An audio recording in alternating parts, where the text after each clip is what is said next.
હવે આગળ વાત મે માસમાં ડબલ અટેકની।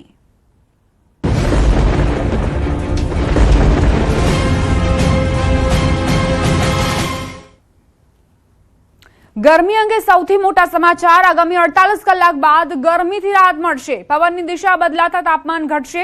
ગરમી અંગે હવામાન વિભાગે આગાહી કરી છે। રાજ્યમાં પશ્ચિમ દિશા તરફ પવન ફૂંકાયા। આગામી 48 કલાક તાપમાન યથાવત રહેશે। 48 કલાક બાદ 2 થી 3 ડિગ્રી તાપમાન ઘટશે। મે મહિનામાં મહત્તમ તાપમાન सामान्य करता ऊंचू रहेशे।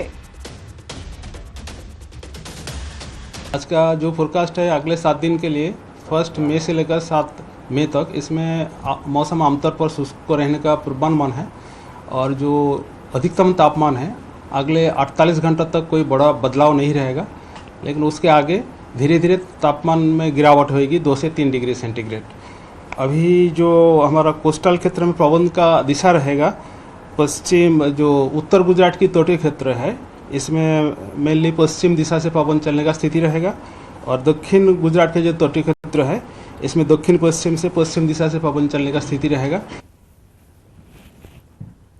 મે મહિનામાં વધુ ગરમીના એંધાણ હવામાન વિભાગે પૂર્વાનુમાન જાહેર કર્યું છે। મે મહિનામાં સામાન્ય કરતાં વધુ તાપમાન રહી શકે છે। મે મહિનામાં હીટવેવના દિવસો વધારે રહી શકે છે। સૌરાષ્ટ્રમાં વધુ હીટવેવની સંભાવના સર્જાઈ શકે છે। સામાન્ય કરતાં 3 થી 4 દિવસ વધુ હીટવેવ રહી શકે છે। મે મહિનામાં પ્રી મોન્સૂન એક્ટિવિટી પણ વધુ પ્રમાણમાં જોવા મળશે। હવામાન વિભાગે મે મહિનાનું પૂર્વાનુમાન જાહેર કર્યું। अधिकतम तापमान जो अबव नॉर्मल रहने का संभावना रहेगा, मतलब जो सामान्य से ऊपर रहने का संभावना रहेगा, और जो लघुत्तम तापमान है above normal most of the places रहेगा।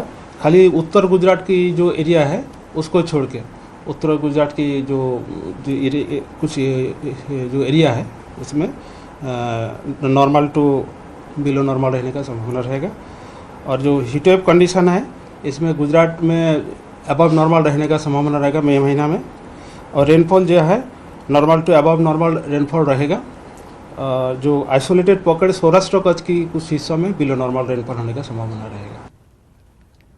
आंधी वंटोळ साथे वरसादनी आगाही। हवामान निष्णांत अंबालाल पटेलनी मोटी आगाही। 15 મે बाद कांठाना भागोमां भारे हलचल। अरब सागर बंगाळनो उपसागर सक्रिय थाय। 17 મે થી जूनना प्रारंभमां बंगाळ उपसागरमां चक्रवात जोवा मळशे। आ वखते अरब सागर वधु सक्रिय थई शके छे। 8 जून बाद अरब सागर वधु सक्रिय रहेशे। अरब सागरमां पण चक्रवात रही शके छे। 28 મે सुधीमां अंदमान निकोबार टापू पर वरसाद वरसी शके छे। 28 મે થી 1 जून सुधी देशमां ચોમાસું दस्तक दई शके छे। 28 મે થી दक्षिण भारतमां ચોમાસું बेसी शके छे। 17 મે થી जूननी શરૂઆત સુધીમાં બંગાળ ઉપસાગરમાં ચક્રવાત બનવાની શક્યતા રહેશે અને આ વખતે અરબ સાગર વધુ સક્રિય રહેવાની શક્યતા રહેશે। જૂન સુધીમાં તો અને 8 જૂન બાદ અરબ સાગર વધારે સક્રિય રહેશે અને અરબ સાગરમાં પણ ચક્રવાત થવાની શક્યતા રહે। લગભગ 28 મે સુધીમાં આંદામાન નિકોબાર ટાપુમાં ભારે વરસાદ થાય અને 28 મે થી ભારતના દક્ષિણ છેડે ચોમાસું પહોંચવાની શક્યતા રહે।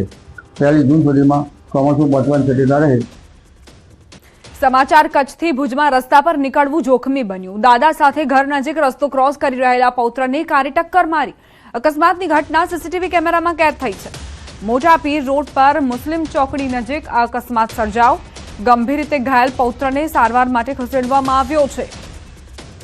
सीसीटीवी फूटेज पण सामे આવ્યા છે, જેમાં જોઈ શકાય છે કે દાદા સાથે આ પૌત્ર જઈ રહ્યો હતો અને અચાનક એક અકસ્માતનો શિકાર બની જાય છે। मोटापीर रोड पर मुस्लिम चौकड़ी नजीक अकस्मात सर्जाई है, जेमां पौत्रने कारे टक्कर मारी।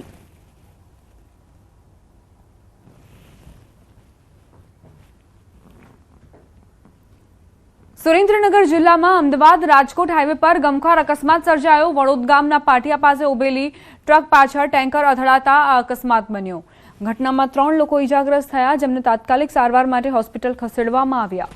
અકસ્માત દરમિયાન એક વ્યક્તિ ટેન્કરના કેબિનમાં ફસાઈ જતા ભારે જહેમત બાદ તેને બહાર કાઢવામાં આવ્યો। અકસ્માતને પગલે હાઈવે પર ટ્રાફિક જામ સર્જાયો, જ્યારે પોલીસ ઘટના સ્થળેથી પહોંચી વધુ તપાસ હાથ ધરી।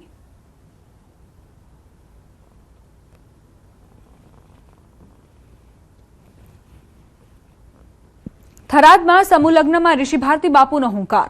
ભાજપ પ્રમુખના નિવેદન બાદ હુંકાર. અમુક પાર્ટીના પ્રમુખોને બોલવાનું ભાન નથી. ઋષિ ભારતી બાપુએ કહ્યું કે ગેનીબેન પર આપેલું નિવેદન નારી શક્તિનું અપમાન છે. આવું નિવેદન સાંભળી મને દુઃખ થયું. ખોટી વાત થાય એનો વિરોધ પણ કરીશ.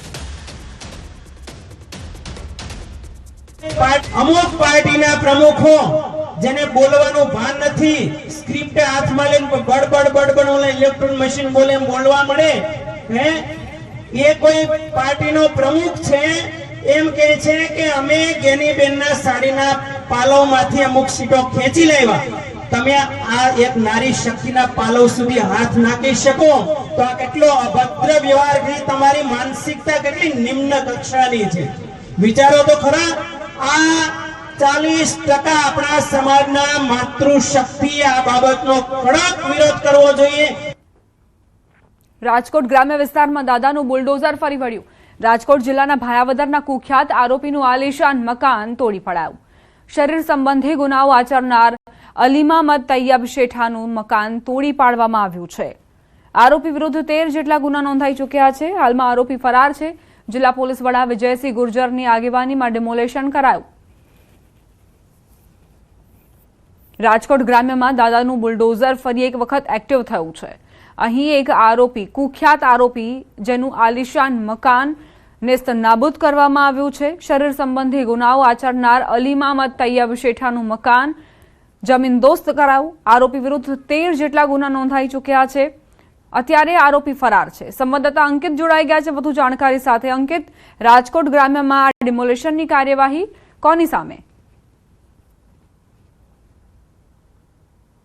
વિસ્તારમાં દાદાનું બુલડોઝર છે તે વધુ એક વખત ફરી વળ્યું છે અને રાજકોટ જિલ્લાના ભાયાવદરના કુખ્યાત આરોપીનું આલિશાન મકાન છે તે તોડી પાડવામાં આવ્યું છે. અલી મામદ તૈયબ શેઠાનું જે આલિશાન મકાન છે તેને તોડી પાડવામાં આવ્યું છે. આરોપી ના ગુનાહિત ઇતિહાસની જો વાત કરવામાં આવે તો આરોપી વિરુદ્ધ Bhanvad police station, Jamjodhpur police station, Bhayavadar police station તેમજ લાલપુર પોલીસ સ્ટેશન સહિતના પોલીસ સ્ટેશનમાં કુલ 13 જેટલા ગુના નોંધાઈ ચૂક્યા છે. જેમાં આર્મ્સ એક્ટની કલમ, હત્યાના પ્રયાસની કલમ, સાથોસાથ ગુનાહિત કાવતરું રચવું તે સહિતની કલમ અંતર્ગત ગુના છે તે નોંધાઈ ચૂક્યા છે. રાયોટિંગની કલમ હેઠળ પણ આરોપી વિરુદ્ધ અગાઉ આ ગુના નોંધાઈ ચૂક્યા છે. પોલીસ દ્વારા હાલ અત્યારે જે મકાનને જમીનદોસ્ત કરવામાં આવ્યું છે તે 300 ચોરસ મીટર ઉપર આ ગેરકાયદેસર બાંધકામ છે તે ખડકવામાં આવ્યું હતું અને અંદાજિત 1 કરોડથી પણ વધુના અંદાજિત આ કિંમત ધરાવતું આ મકાન છે કે જેને તંત્ર દ્વારા હાલ અત્યારે તોડી પાડવામાં આવ્યું છે. જી આભાર અંકિત જાણકારી આપવા માટે. હવે વાત મોંઘવારીના ડામની.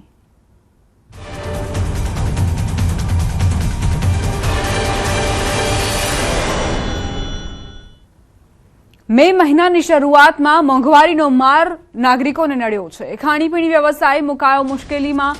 ગેસના ભાવ વધારાની સીધી અસર વ્યવસાય પર પડી છે. માર્ચ મહિનામાં 50% બિઝનેસમાં કાપ થયો. એપ્રિલ અને મે મહિનામાં લોકોની સંખ્યા ઘટી.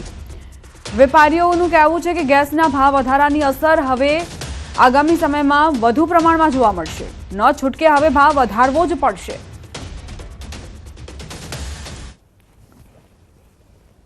આકરી ગરમી વચ્ચે આજે રેસ્ટોરન્ટ અને ખાણીપીણીનો વ્યવસાય સાથે જોડાયેલા તમામ લોકો છે તે ધુઆપુઆ થઈ ગયા છે. તેની પાછળનું કારણ છે કે આજે 1 મેના દિવસે કમર્શિયલ ગેસમાં 900 રૂપિયાથી પણ વધારે ભાવ વધારો થઈ ચૂક્યો છે અને તેને કારણે લોકો પરેશાન થતા જોવા મળી રહ્યા છે. જે લોકો ખાણીપીણીનો વ્યવસાય કરતા હોય તેમની માટે આ મોટો ભાવ વધારો. શું કહેશો? નામ તમારું શું છે અને કેટલા સમયથી આપ અહીંયા વ્યવસાય કરો છો? મને થઈ